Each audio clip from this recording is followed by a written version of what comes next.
Был обычный зимний денек. Егерь Юрий неспешно возвращался из леса, усталый, но довольный. Сегодня он в очередной раз убедился, что его любимые лосята не останутся голодными. А чтобы не волноваться впредь, он подкинул им сена и соли. Егерем он стал, скорее всего, по собственной воле. Всю жизнь, сколько себя помнил, он занимался обслуживанием тракторов и другой техники местного колхоза. А потом СССР распался, и следом ушел и колхоз. Тогда-то ему и поступило заманчивое предложение стать егерем в местных лесах. Поначалу Юрий сомневался, а стоит ли? Это же не на пару дней в лес выйти, да вернуться. Тут каждый день в лесу быть нужно, чтобы всякие там не шастали. Однако решился и все же не пожалел. На фоне этого даже с женой поссорился. Та все в город рвалась, была готова в любой момент собрать вещи и уехать. Но Юрий твердо возражал. «Я же не городской совсем, на кой мне вообще там пропадать?» Так и остался жить в селе, да по лесу бродить. А позднее жена примирилась и выход какой-никакой нашла. Пусть лучше дети в деревню приезжают, да и внучку с собой берут. Так и делали. Молодые родители сумки соберут и примчат в деревню, да дочурку с собой прихватят. Но случилась беда, жена Юрия умерла.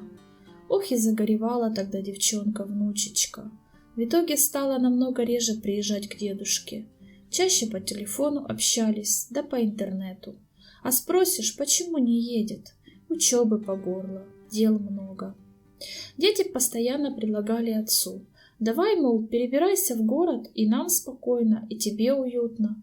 А Юрий опять за свое. Тогда жена держала, а сейчас уж и подавно держит. Память все же. Так и затихли все эти разговоры. Когда егерь вышел из леса и увидел вдалеке деревню, солнце уже практически скрылось за горизонтом. Оставалось лишь пересечь железнодорожные пути, а там уже и дым от печек сельских виднеется. Вот размечтался Юрий, мол, приду сейчас, да тоже печурку разведу, а то мороз-то крепчает, уже и нос щиплет, и под тулуп забирается. Старик вдруг случайно заметил, что прямо на колее лежит картонная коробка. И откуда бы вообще взяться ей здесь, да в таком месте? Неужто и до сюда террористы-смертники добрались? Тут же через 5-10 минут поезд скорый пролетит. Надо бы убрать. Только начал подходить, вдруг слышит, пищит там что-то.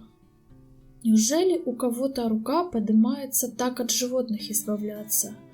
Эх, садисты! Подошел ближе, открыл коробку, а там, Господи, там, укутанный в одеяло, лежал младенец. По-видимому, уже долго тут пробыл, ибо даже плакать громко у него не получалось. Вместо крика вырывались хриплые писки. Бедолага замерзал. «Боже ты мой, да он совсем весь синющий!» Только и успел сообразить Юра и, сняв свой тулуп, накрыл им коробку, чтобы хоть немного согреть малыша. После этого, наскоро закинув за спину лыжи, рюкзак и ружье, поспешил в деревню. Как раз в это время мимо промчался поезд. Что бы случилось, оставь я его тут, на путях, подумать страшно, рассуждал мужчина. Однако мысли почти моментально прерывались из-за сильного мороза, который пробирал тогда в тулупе, а сейчас и вовсе норовил украсть последние остатки тепла. Но нужно было двигаться вперед и немедленно оказаться в теплой избе. Уже через пару минут Юра был в деревне. Анна, вышедшая высыпать золу, увидела мужика в одном свитере и просто ахнула. «Ты чего это, Юра, голым по деревне ходишь? Хвори давно не видал?» «Да ежели б я голым был, ты бы тут вообще слюни пустила», — рассмеялся он. «Дай заскочить на минутку, а то чую, скоро окоченею весь. Заходи, конечно». Анна распахнула двери, разглядывая сверток из тулупа. «А чего ты там припрятал-то в тулупе?» «Сейчас», — сказал Юра и поставил коробку на стол. «Вот, гляди». Увидев младенца в коробке, едва живого, женщина чуть не упала в обморок. Столь обмороженного, но при этом живого тела она еще не видела в своей жизни. Однако, быстро очнувшись, она бегом прихватила с печки теплое одеяло, потом сдернула покрывало с кровати и начала в спешке кутать ребенка. В это время ее муж Олег тут же стал звонить в милицию.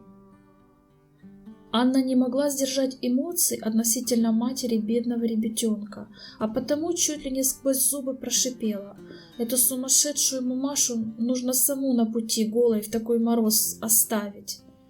«Да погодь судить-то, мы же не знаем, что там приключилось. Надо все же подумать да поузнать, вдруг какая информация будет». И то правда. Она чуть успокоилась, а потом перевела взгляд на мальчишку.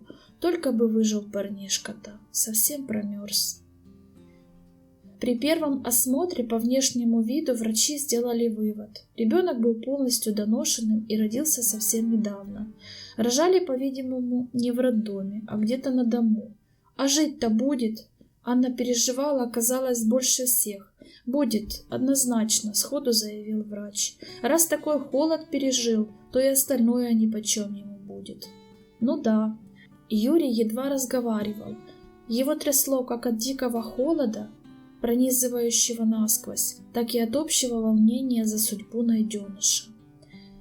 «Не бойтесь, умереть не дадим, ни ему, ни вам. А вам вот, кстати, таблеточки. Как дома будете, обязательно примите, а потом сразу чайку погорячее да послаще. И под одеяло, согреваться».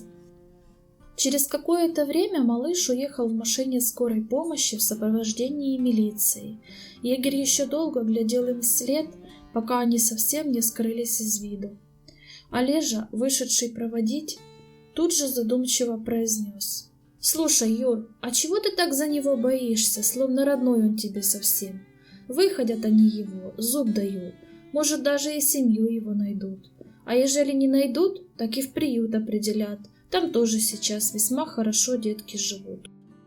«Ну да, но завтра все равно надо бы до больницы добраться. Узнаю хоть, как состояние его. Он же мне и правда вдруг сразу таким родным стал, аж сердце кровью обливалось. Так его лицо перед глазами и стоит, аж страшно». «О как!» — ответил Олег. «Так может тебе и усыновить его просто, да и все дела?» «Не знаю, поди не дадут уж по возрасту», — засомневался мужчина. Так и разошлись они в итоге. А наутро поехал дед Юра в больницу мальчугана проведать. Оказывается, выжил и даже почти не поморозился. Повезло, что недолго на холоде пробыл. Встретил там Юрия исследователь, сразу окруживший его вопросами. Видел кого-либо рядом с переездом? Не могла же коробка сама по себе там очутиться? Старик замялся. Честно, вроде и не было никого. Но вдруг резко треснул себя по лбу. Хотя стоп! Не было. Там же рядом с железной дорогой еще трасса проходит. Так я когда к дороге выходил, по трассе за поворотом машина скрывалась. То ли вся черная, то ли синяя. Может, марку машины помните?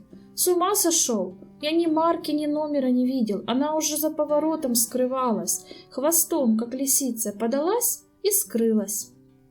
Да, не густо. Следователь огорчился, но и на том спасибо. Кстати, сейчас все местные роженицы еще не разродились, так что, походу, и мамаша у него не местная. И на морозе он долго не пробыл, к счастью, вспомнил Юрий. Как же теперь этих контуженных найти, которые вот так с детем надругались? Ничего, что-то все равно придумаем, чтобы найти и наказать их. Такое нельзя оставлять. Следователь был тверд в своих намерениях. Дед Юра вернулся в деревню. Но этот мальчик все никак не покидал его. Больше всего сейчас волновал вопрос, а кто вообще его мама? Алкашка? А может, она сама еще ребенок? А может, и вовсе волчица? Нет, это маловероятно. Волчицы своих детенышей никогда не оставляют. А может, мама и нормальная, только вот выкрали у нее малыша. Она сейчас сидит и места не находит себе. Сразу вспомнились ему его дети и внуки. Решил позвонить, поделиться своими мыслями и переживаниями, а заодно и проведать их. Дочь только и ахнула. Господи, да как же это вообще? На рельсы? Да еще и в такой холод собачий. Ну, у вас там и Санта-Барбара. Вообще, не говори. Слушай, а внучка-то моя как там? А то что-то уже давно от нее ни слуху, ни духу. Да она же в Москве теперь, гидом пристроилась. Теперь и нам не звонит совсем. Говорит, работы много. Ой, ну все, совсем уже взрослая стала. А замуж-то не собралась там? Говорю ж, не звонит даже. Может и да, а может и нет. Не знаю. Ну ладно, вы ей там от меня привет передайте, а то я уже ей все телефоны оборвал. Молчит и все, один автоответчик вещает. Обязательно, пап, и главное, не грусти, приедем уже скоро все мы к тебе. Дед Юра взглянул на календарь. Эх, до Нового года всего пара недель осталось. Может, и всеми приедут, с внучкой родной. Вот будет шутка. Возьмет, да с женихом заявится. А что, взрослая уже. На следующее утро появились новые вести относительно малыша. Похоже, что нашлась его мамаша. В соседней деревне жила дама одна, акушером работала, а потом ее уволили, мол, режим нарушала. Так она в итоге возомнила себя знахаркой и давай людей обманывать налево и направо. А люди и рады верить всяким байкам, ездили к ней отовсюду. И давай, дамочка, зарабатывать всякими темными делами, вроде как нежелательного ребенка устранить. На днях глядят сельчане, бегает девица по селу, да малыша своего ищет. Но эта знахарка и говорит, мол, родня моя пожаловала, с ума сходит. А народ-то про ребенка уже слышал, по селу слухи быстрее паровоза летят. Ну и решил кто-то сразу в милицию сообщить. Те сразу в деревню вместе со скорой и приехали. Вовремя, кстати, у девицы той кровотечение открылось. Привезли ее в больницу, а она и говорит, пару дней назад родила, а ребенок-то где?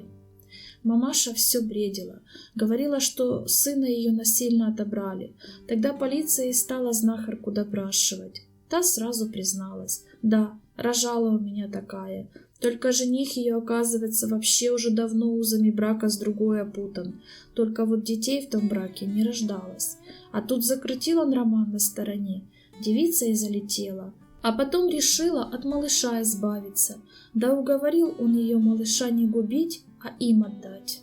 Рожать, само собой, в глушь потащилась к знахарке, чтобы свидетелей лишних не было. Только к концу своего рассказа начала понимать, какую глупость сотворила. Захотела вернуть малыша.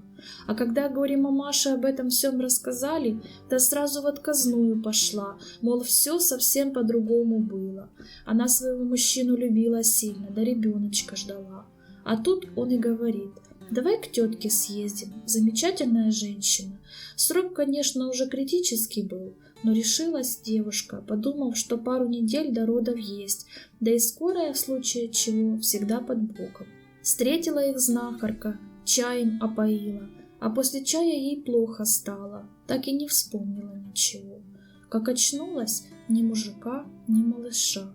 И только знахарка все свое твердит, помер малыш. Только куда тело дели, не говорит. Полицейские документы все проверили, родню вычислили. Вот тут они и ахнули.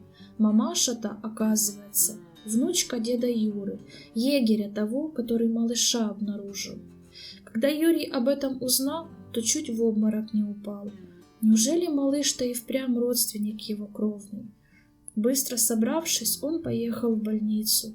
В порядке исключения мужчину пустили в палату. Глянул он на роженицу, и впрямь, внучка его родная. Очень сильно девчонка изменилась. Оно и понятно, взрослая жизнь людей изматывает. Но разве уж сердце дедова внучку не опознает? Внученька моя, как же так? Что вообще случилось? Дед Юра не мог сдержать слез. Дедуля, внучка еле сдерживалась, чтобы не заплакать. Не плачь, а то и я заплачу. Сама виновата, что влюбилась в дурня. И начала она рассказывать свою историю прямо с самого начала. Когда она уже готовилась к выпускному, то в сети познакомилась с парнишкой из столицы. У его родителей был крупный бизнес, поэтому в деньгах парень был явно не обделен. Закончила университет и бегом вещи собрала. В Москву поехала к олигарху своему. Ясное дело, что мама против была. Да разве же убедишь уже взрослую дочурку? Не слишком-то этот ухажер приятный на вид и по нутру казался. Уехала в итоге. Знала прекрасно, что у него штамп в паспорте стоит. Да только он убеждал ее, что ерунда этот штамп. Вместе уже давно не живут. Только развода ему не дают, ибо родители протестуют. Приданное у невестки большое. Но любовь от этого не гасла, а лишь крепла. Как беременность пришла, долгое время скрывала ее старательно от своего суженого, а как 3 месяца прошло, решила признаться, ибо и скрывать уже было бесполезно.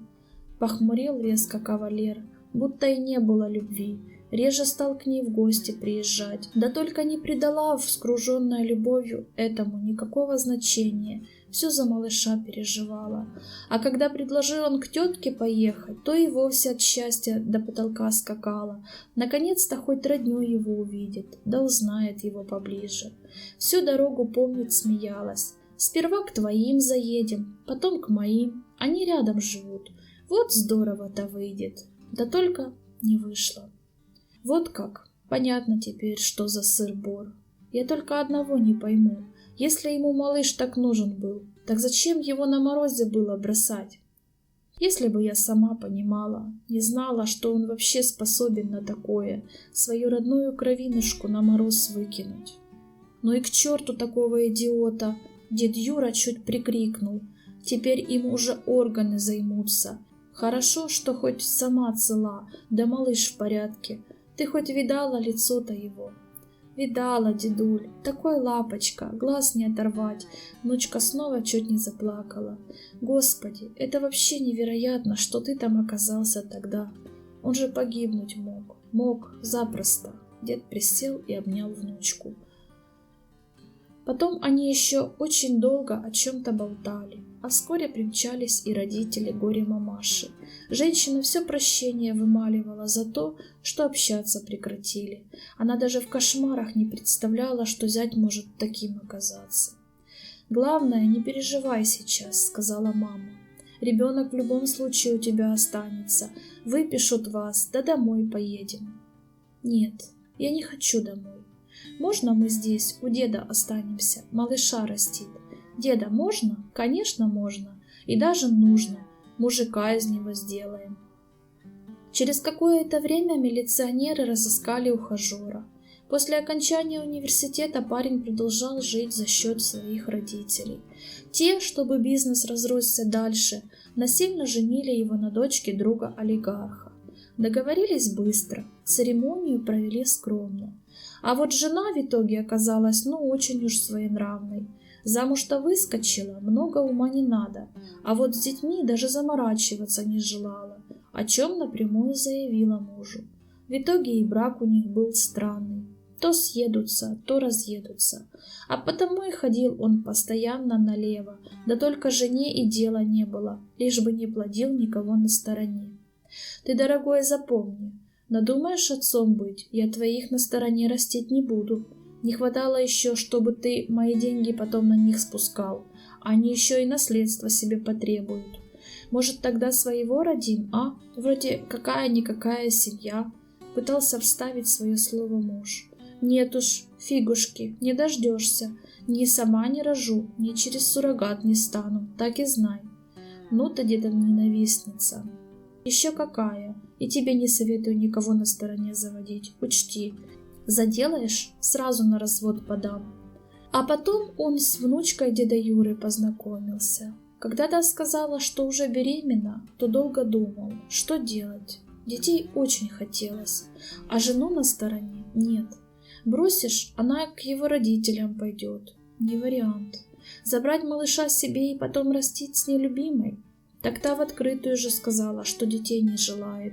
Тогда он решил все матери своей рассказать.